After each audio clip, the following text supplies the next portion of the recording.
2013 ഉത്തരാഖണ്ഡ് വെള്ളപ്പൊക്കത്തെ തുടർന്ന് കേദാർനാഥ് പട്ടണം മുഴുവൻ തകർന്നു പോയപ്പോഴും വളരെ അത്ഭുതകരമായി കേദാർനാഥ് ക്ഷേത്രത്തെ ശിവഭഗവാൻ കാത്തുരക്ഷിച്ച സംഭവം ഭഗവാന്റെ ഭക്ത സംരക്ഷണത്തിന്റെ മകുടോദാഹരണമായി ഭക്തർ കണക്കാക്കുന്നു. രാജ്യം കണ്ട അതിഭയാനകമായ വെള്ളപ്പൊക്കമായിരുന്നു അന്ന്.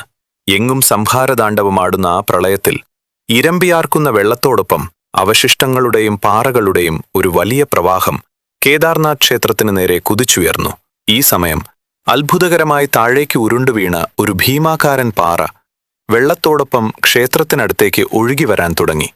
എന്നാൽ ക്ഷേത്രത്തിന് തൊട്ട് പിന്നിലെത്തിയപ്പോൾ ആ ഭീമൻ ശില അവിടെ തന്നെ നിന്നു പോവുകയും അത് വെള്ളത്തിന്റെ ഒഴുക്കിനെ രണ്ടു വശങ്ങളിലേക്കായി തിരിച്ചുവിടുകയും ചെയ്ത് ക്ഷേത്രത്തെ തകർച്ചയിൽ നിന്ന് രക്ഷിച്ചു.